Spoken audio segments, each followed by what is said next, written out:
मेरे प्यारे बच्चों, गुड मॉर्निंग।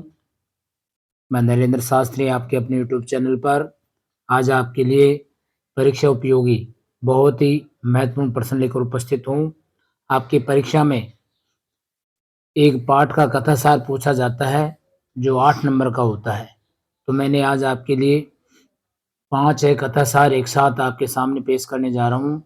तो आप इनको एक बार नहीं अनेक बार बारी-बारी से देखें और सुनें।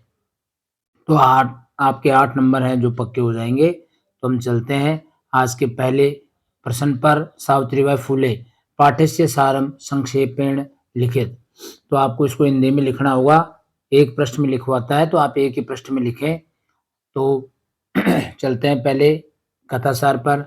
सावित्रीबाई फुले महाराष्ट्र की पहली महिला शिक्षिका थी। उनका जन्म 3 जनवरी 1831 को महाराष्ट्र के नायगांव नामक स्थान पर हुआ था। उसके माता-पिता लक्ष्मीबाई और खंडोजी थे। वह ज्योतिबा फुले के साथ ब्याही गई। वह स्त्री शिक्षा के प्रबल समर्थक थे। उसने कन्याओं के लिए पहला विद्यालय खोला। उन्होंने सामाजिक कुरीतियों का प्रबल विरोध किया। विधवाओं के सिरों का मुंडन रोकने के लिए वह सीधे नाइयों से मिली। छुआछूत के कारण तिरस्कृत समुदाय की लड़कियों के लिए दूसरा विद्यालय आरंभ किया। निम्न जाति की स्त्रियों के लिए अपने तालाब को सार्वजनिक किया। महिला सेवा मंडल, शिशु हत्या प्रतिबंध गृह और सत्य शोधक मंडल इत्यादि संस्थाओं की स्थापना की। सत्य शोधक मंडल का उद्देश्य पीड़ित समुदायों को अपने अधिकारों के प्रति जागरूक करना था। अकाल और प्लेग के समय पीड़ितों की सहायता करते हुए वह स्वयं असाध्य रोग से पीड़ित होकर मृत्यु को प्राप्त हो गई। तो ऐसी थी सावित्रीबाई फुले समाज सेवी। तो आप इस प्रकार एक प्रश्न में पूछे तो एक ही प्रश्न में आप कथासार लिखें। अब चलते हैं हम दूसरे कथासार पर। तो ये आपको पता है, इसका जो शीर्षक है संसार सागरस्य नायिका। संसार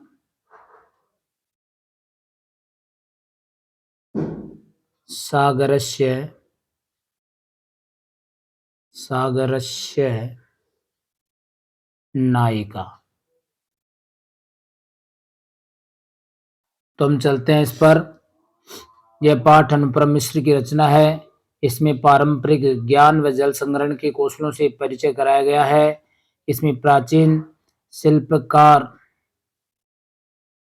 गजधर के कार्यों व उनकी सामाजिक उपयोगिता के बारे में अवबोध कराया गया है, यानी ज्ञान कराया गया है।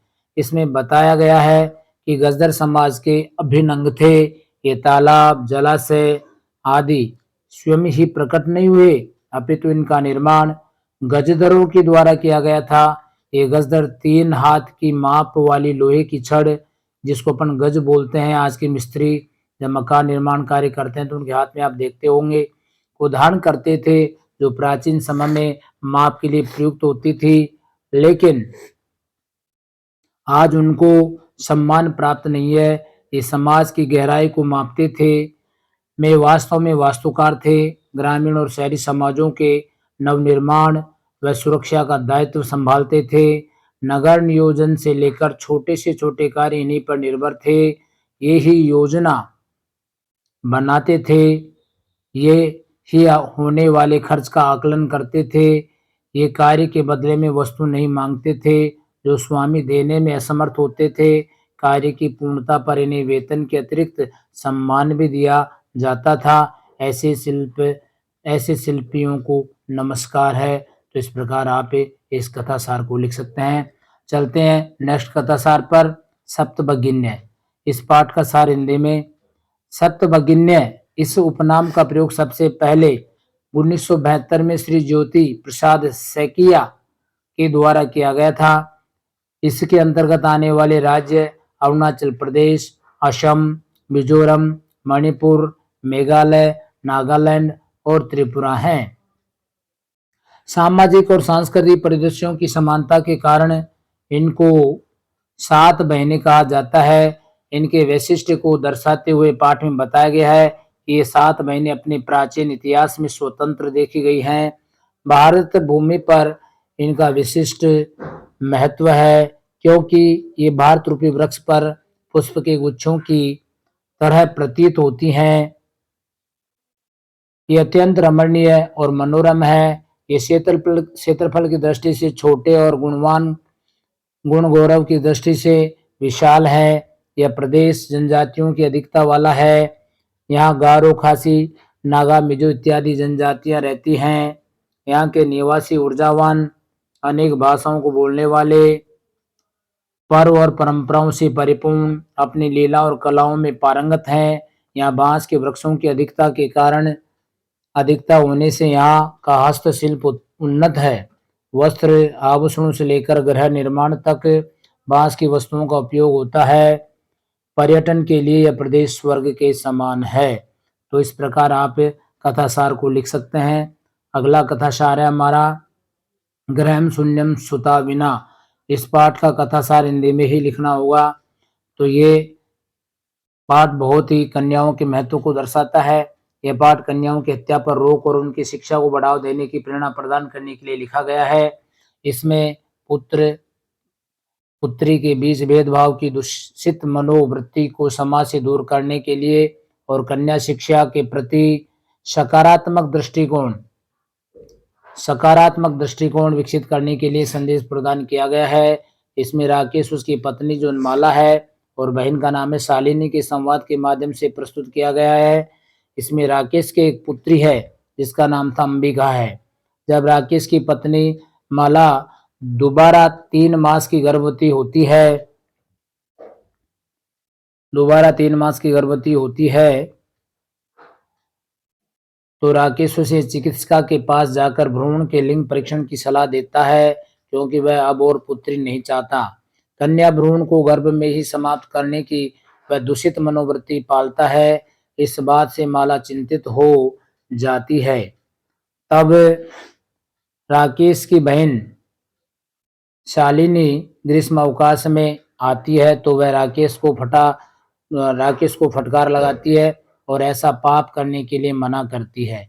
वह मनुस्मृति आदि सद्ग्रंथों के उदाहरण देती है कि जहाँ नारियों का सम्मान होता है वहाँ देवता रमण करते हैं और जहाँ इनका सम्मान नहीं होता है वहाँ उनका कुल ही नष्ट हो जाता है।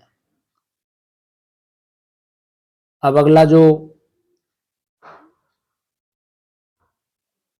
हमारा कथासार है विलस्य वाणी न कदापि में श्रुता। ये बहुत ही महत्वपूर्ण कथासार है प्रेक्षक दृष्टि से, तो आप इसको जरूर अच्छे से याद कर लें। तो किसी वन में खरनखर नाम का एक सिंह रहता था। एक दिन वह भोजन की तलाश में घूम रहा था। वह भूख से पीड़ित था, लेकिन सूर्यास्त होने के कारण या सूर्य के अस्त होने के समय तक उसे कोई भी शिकार नहीं मिला। तब उसने एक विशाल गुफा को देखा और विचार किया कि निश्चित ही रात्रि में कोई जीव इस गुफा में आता है तो मैं यहीं छिपकर बैठ जाता हूँ। तब गुफा का स्वामी दधिपुच्छ नामक सियार वहां आता है। उसने देखा कि सिंह के पद चिन्हों की पंक्ति गुफा में जा तो रही है लेकिन बाहर नहीं आ रही है। सियार ने सोचा कि मारे गए निश्चय ही गुफा में सिंह है। ऐसा विचार कर उसने जोर से, अरे बिल, क्या तुम्हें याद नहीं, तुमने मुझसे अनुबंध किया था, यानी ये शर्त लगाई थी कि जब भी मैं बाहर से आऊंगा तब तुम मुझे बुलाओगी। इस प्रकार आवाज दी, यदि तुम मुझे नहीं बुलाओगी तो मैं दूसरी गुफा में यानी या बिल में चला जाऊंगा। ऐसा सुनकर सिंह ने विचार किया कि निश्चय ये गुफा हमेशा अपने स्वामी का आह्वान करती है, किंतु मेरे भय से कुछ नहीं बोल रही है, तो मैं इसका आह्वान करता हूँ जिससे कि यह भीतर आ जाएगा और मेरा भोज्य बन जाएगा। ऐसा सोचकर सिंह ने सियार का आह्वान किया, जिससे दूसरे प्राणी भी भयभीत हो गए। सियार भी दूर भागते हुए कहा कि मैंने बिल की आवाज कभी भी नहीं सुनी, यानी इस जंगल में रहते हुए मुझे बुढ़ापा आ गया है, लेकिन मैंने कभी भी शेर के द्वारा या बिल के द्वारा लगाई गई आवाज कभी नहीं सुनी। तो इस प्रकार हमारे ये 5 कथासार हैं, आपकी परीक्षा की मजबूती के लिए पेश किए गए हैं। तो आप इसको एक बार नहीं अनेक बार बारी बारी से सुने, देखें और अपने साथियों में भी शेयर करें।